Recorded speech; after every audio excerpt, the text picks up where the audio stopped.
Run fast for your mother, run fast for your father, run for your children, for your sisters and brothers.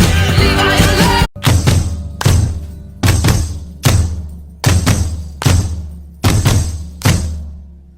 Run fast for